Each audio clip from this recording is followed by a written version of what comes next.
తనని తాను అఘోరీగా చెప్పుకుంటూ తాను హిందూ పరిరక్షణ కోసమే నేను ఇప్పుడు పనిచేస్తున్నానంటూ అసలు అన్ని దేవాలయాల్లో హల్చల్ చేస్తూ తిరిగినటువంటి శ్రీనివాస్ అతను అసలు అఘోరియే కాదు అంటూ మొదటి నుంచి ప్రముఖ సామాజికవేత్త కృష్ణకుమారి గారు చెప్పేటువంటి ప్రయత్నం చేస్తూనే ఉన్నారు. అది ఈరోజు అక్షర సత్యమైంది.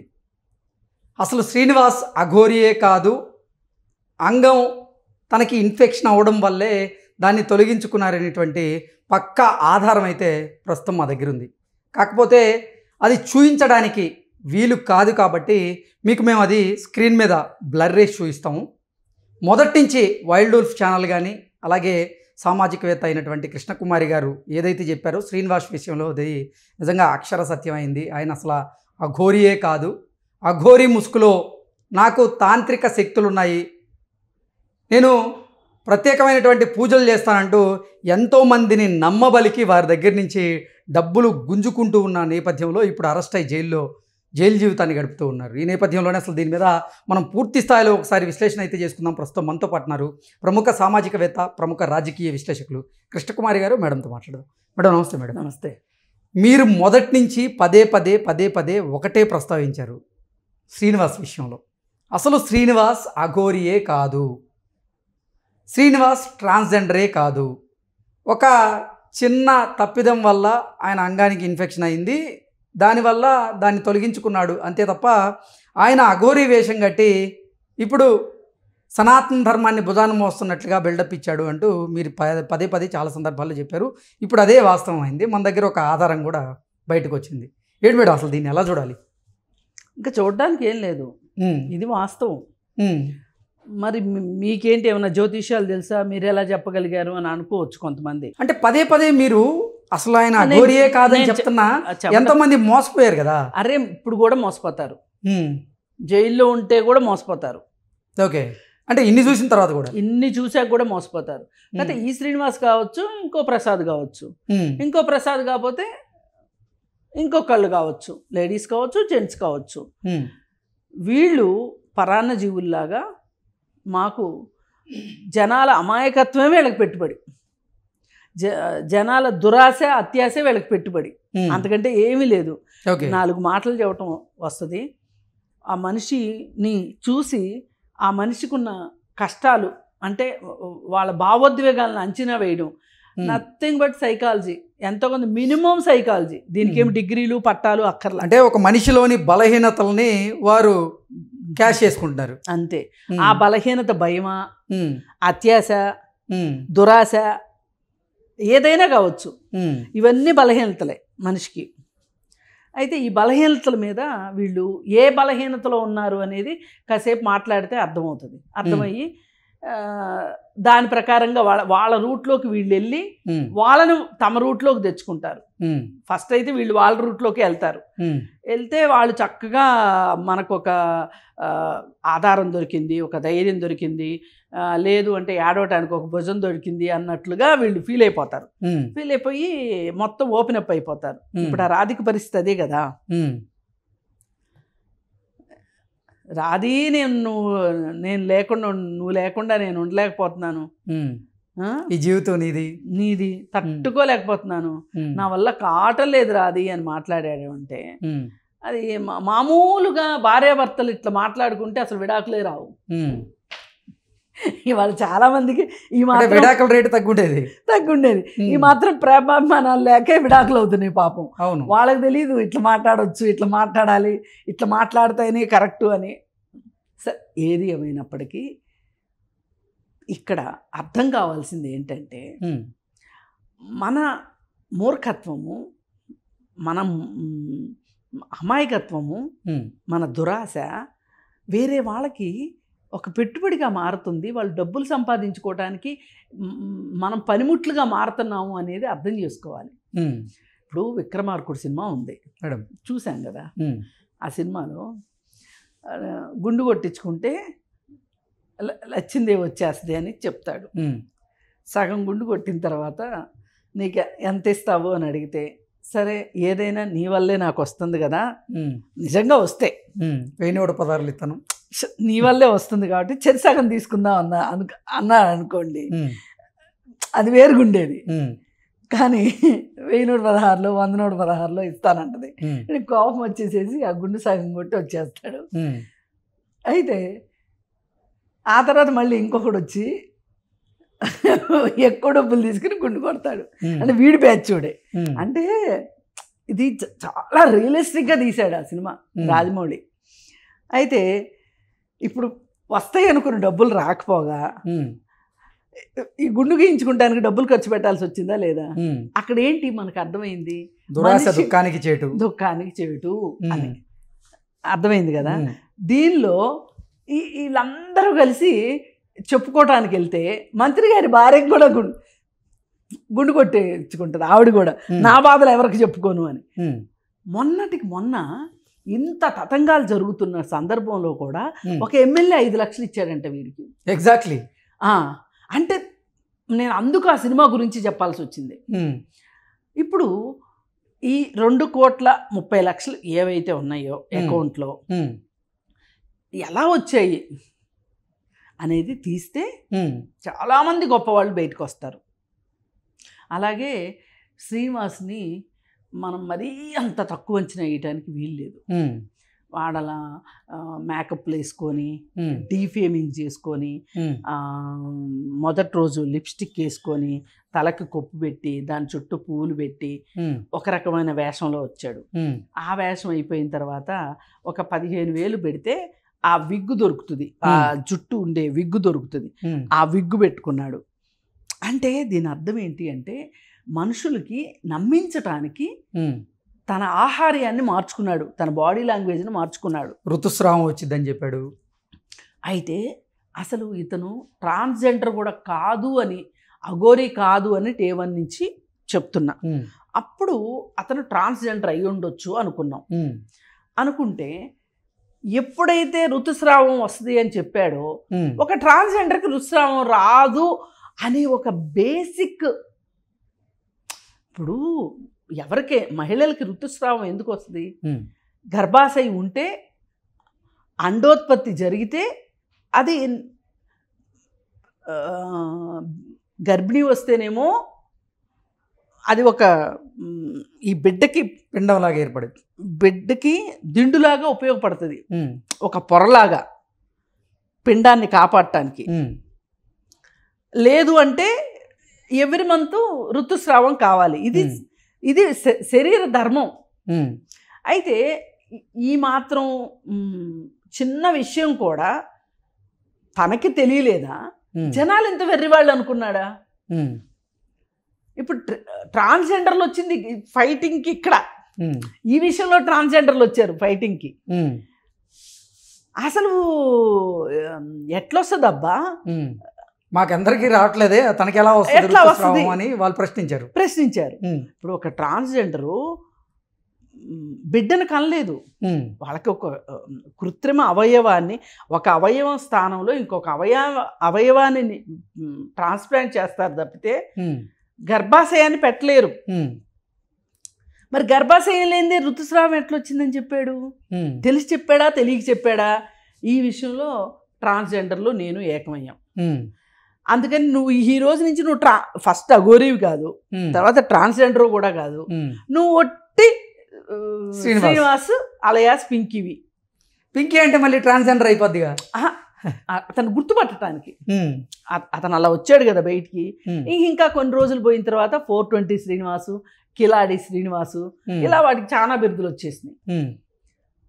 ఏది ఏమైనప్పటికీ నేను చెప్పదలుచుకున్నది ఏంటంటే, ఎవరైతే ఈ వీడియో చూస్తారో వాళ్ళు అసలు మనలాంటి మనిషికి, వాళ్ళు మన పక్కనే ఉన్న ఒక మనిషికి మహిమలు ఉంటాయని మీరు ఎలా అనుకుంటారు? ఇంత మూఢనమ్మకం మీరుంటే మీకు అసలు ఎదుగుదల ఎలా ఉంటుంది? మీకు ఆ మూఢనమ్మకాలు ఉన్నాయి కాబట్టి, మీ తెలివితేటలకి అవి అడ్డుపడుతున్నాయి కాబట్టి మీరు ఇలాంటి చిలక జ్యోతిష్యాలని, చెట్టు కింద జ్యోతిష్యాలని, లేదు ఇలాంటి శ్రీనివాసులు చెప్పే పూజలు, అలాగే అవేవో రైస్ పుల్లింగ్ చెంబులు, ఇవన్నీ మీరు నమ్ముతున్నారు అంటే అర్థం ఏంటి అంటే మీ తెలివితేటల మీద మీకు నమ్మకం లేక. ఆ ఒక్కటి అడక్కని ఒక సినిమా వచ్చింది, గుర్తుందా మీకు? రాజేంద్ర ప్రసాద్ది. అవును. నువ్వు సంవత్సరం తర్వాత రాజాదిరాజు అవుతావని చెప్తాడు. వీడు సంవత్సరం తర్వాత నేను రాజును అవుతాను, అప్పుడే నీకు పెళ్లి చేస్తానంటాడు చెల్లికి. చివరిలో చెప్పింది ఏంటి అంటే, నేను రాజును అవ్వాలి అనుకుంటే నువ్వు పని చేస్తే కదా రాజు అవుతావు. రాజు అంటే ఇన్ ద మీన్స్ రాజ్యాలు వచ్చేస్తాయి అని కాదు. కింగ్ అంటే నీకు నువ్వు కింగ్వి. ఎప్పుడు కింగ్ అవుతావు? నువ్వు నీ సామర్థ్యంతో నువ్వు కింగ్ అవుతావు.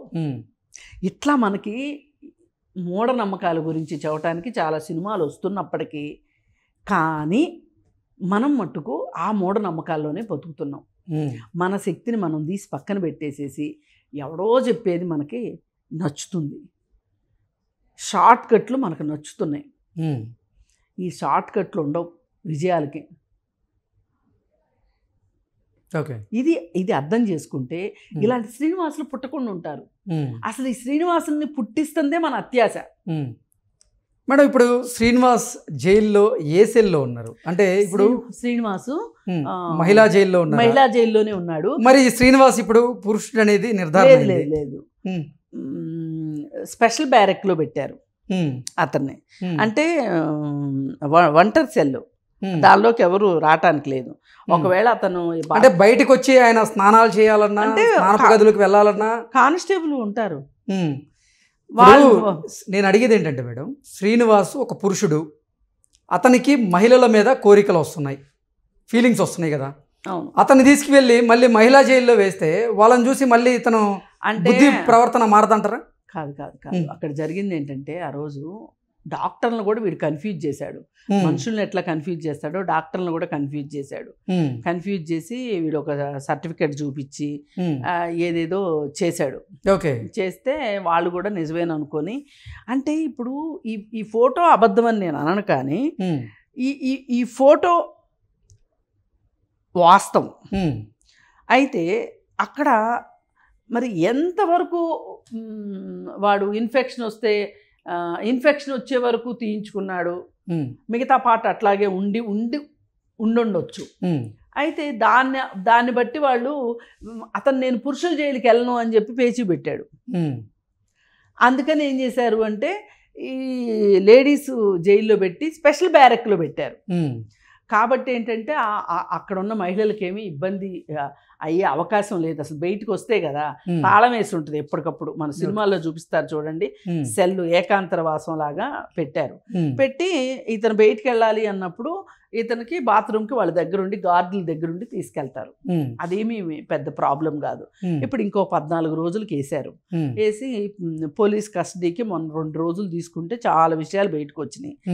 ఇప్పుడు కావాల్సింది ఏంటి అంటే, అసలు వీడే ముదురు అంటే మహాముదురు ఇంకోడు మద్రాసులో ఉన్నాడు. ఆ ముదురు వివరాలు ఇప్పుడు తెలిసినాయి. వీడు ఎంత అడిగినా వీడు చెప్పలా. ఎట్లా తెలిసింది ఆ స్టోరీ, ఎట్లా బయటకు వచ్చింది అంటే, ఈ కారు నాది అంటున్నాడు. ఈ కారుకు సంబంధించి కారు ఎవరిది, ఓనర్ ఎవరు అనే దానికోసం చూస్తే అది మద్రాసులో ఒక రాజకీయ నాయకుడు కారు అని తేలింది. అతను అక్కడ ఒక ఆశ్రమం నడుపుతున్నాడు. ఆ ఆశ్రమంలో ఉన్నాడు వీడు. అక్కడ కొంచెం మహిళల అక్రమ రవాణా కూడా జరుగుతుందంట. పైగా వీడి మీద ఒక రేప్ కేసు కూడా ఉంది. కాబట్టి ఒకదానిపైన ఒకదానిపై ఇప్పుడు రేపు పొద్దున్న రాధిక ఇంకొక కేసు పెట్టింది ఆల్రెడీ మన దగ్గర ఎఫ్ఐఆర్ ఉంది, పెట్టింది కదా. ఇప్పుడు ఏమవుతుంది అంటే, ఇప్పుడు ఒకవేళ బెయిల్ వచ్చింది అనుకోండి, ఇంకొక కేసు పీటీ వారెంట్ తీసుకొని వెళ్ళి మళ్ళీ రిమాండ్కి పంపిస్తారు. పైగా అసలు ఈ 2,40,00,000 ఏంటో తేలాలి ఫస్ట్. అసలు అవి ఎవరి ద్వారా ఆయన అకౌంట్కి వచ్చినాయి, అది ఎవరిని మోసం చేసి ఆ డబ్బులు గుంజుకున్నాడు అంటే, వారణాసి వెళ్ళి మనం చూసాం. నేను అఘోరిని, నా దగ్గర తాంత్రిక శక్తులు ఉన్నాయి, నేను నా గురించి ఎవరైతే నెగిటివ్గా ట్రోల్ చేస్తున్నారో వారి మీద నేను కొన్ని పూజలు చేస్తాను, ఏం లేదు వాళ్ళు మటాష్ అంటూ కూడా బెదిరించి ఆయన చేసిన వీడియోలు కొన్ని ఉన్నాయి. లేదు ఇలా ఎంతమందిని బెదిరించి వాళ్ళ దగ్గర నుంచి డబ్బులు గుంజుకున్నాడు అనేది తెలియాలి కదా అసలు అంటే బయటికి. బెదిరింపులు ఒకటి, వాళ్ళల్లో ఒక భయాన్ని కలిగించి భయం ద్వారా పూజలు చేయించుకుని ఆ పూజల ద్వారా డబ్బులు గుంజుకోవాలనేది ఇతని ఉద్దేశం. ఇప్పుడు కొంతమంది ఏంటంటే నిజంగానే భయపడిపోయి వీళ్ళ దగ్గరికి వస్తారు. కొంతమంది ఏం చేస్తారంటే ఊగిసలాట మనస్తత్వంలో వస్తే గనక వాళ్ళకి పూర్తిగా వీళ్ళు భయాన్ని 70mm స్క్రీన్లో వేసి చూపించేసేసి భయాన్ని పరిచయం చేసేసి తద్వారా పూజలు చేయించుకుంటారు. భయపడే వాళ్ళ కోసమే ఈ వీడియోలు చేస్తుంది నిజంగా. నేను అందుకే అదేదో నిజంగా ఆయనకి తాంత్రిక శక్తులు ఉండి క్షుద్ర పూజలు తెలుసుంటే ఆయనకి నెగిటివ్గా వీడియోలు చేస్తున్న మనమేం చేయాలి కదా. మనమేం చేయాలి అసలు అక్కడ దాకా ఎందుకు? ఆయన మీద కేసు పెట్టిన పోలీసుల మీద చేయాలి, అలాగే ఆయనకి 14 రోజులు రిమాండ్ విధించిన జడ్జికి చేయాలి, ఇప్పుడు తీసుకెళ్లి జైల్లో పెడితే ఆ జైలర్కి చేయాలి. ఇంతమంది లిస్ట్ ఉంది. ఇప్పుడు ఆయన అంటూ నిజంగా ఆయన తాంత్రిక శక్తులన్నీ గనక వాడాలి అంటే ఇంత పెద్ద లిస్ట్ ఉంది. ఆయనకి శత్రువుల లిస్టు చాలా పెద్దగా ఉంది. ఓకే, అందుకని శ్రీనివాస్ ఇవేమీ చేసే వ్యవహారం కాదండి ఇది. అందుకోసం మనం తెలుసుకోవాల్సింది ఏంటి అంటే మంత్రాలకి చింతకాయలు రాలవు. ఇప్పుడు నిన్న మొన్న నాకు ఇంకో విషయం తెలిసింది. ఏంటి అంటే ఒక అబ్బాయికి పెళ్లి కుదరట్లేదు. పెళ్లి కుదరట్లేదు అంటే ఓ 4-5 పెళ్లి సంబంధాలు చెడిపోయినాయి. అంటే అప్పుడు అయ్యవారిని అడిగారండి. అయ్యవారిని అడిగితే మీకు శని దోషం ఉంది, ఆ అబ్బాయికి శని పూజలు చేస్తే గనక మీకు పెళ్లి సంబంధం కుదురుతుంది అని చెప్పాడు అయ్యవారు. అయితే ఫీజు ఎంత అయ్యా అంటే 11,000. వీళ్ళు ఒక నెల మొత్తం మీద కష్టపడితే ఓ 20,000 సంపాదించుకునే వాళ్ళు. వీళ్ళు ఒక్క 3 గంటలు పూజ చేసి పూజారి ఆ డబ్బులు సంపాదించాడు అంటే ఆ పూజారిది తెలివితేటలు అనుకోవాలా, వీళ్ళది అమాయకత్వం అనుకోవాలా? అంటే ప్రపంచం మనం అనుకున్నంత వేగంగాను మనం అనుకున్నంత టెక్నాలజీతోటి నిండిపోయి లేదు. ఒక ప్రపంచము ఈ మూఢనమ్మకాలు వీటి మీద నడుస్తూ ఉంది. వీడు శివలింగం తీశాడు ఒకసారి. శివలింగం తీస్తే అరర మహాదేవ శంభు అని చెప్పి శివలింగం తీశాడు నోట్లోంచి. అలాగే ట్రాన్స్జెండర్ అమ్మాయి, ఒక అమ్మాయి, మేము పనిచేసే గ్రూప్లో ఉండే అమ్మాయి పేరు ఏదో గుర్తులేదు, మాధురి అనుకుంటా. ఆ అమ్మాయి శివలింగం తీసింది నోట్లో నుంచి, మాధురి. అయితే ఈ మాధురి గురించి ఇంకొక ఆమె ఉంది ఎనలిస్టు.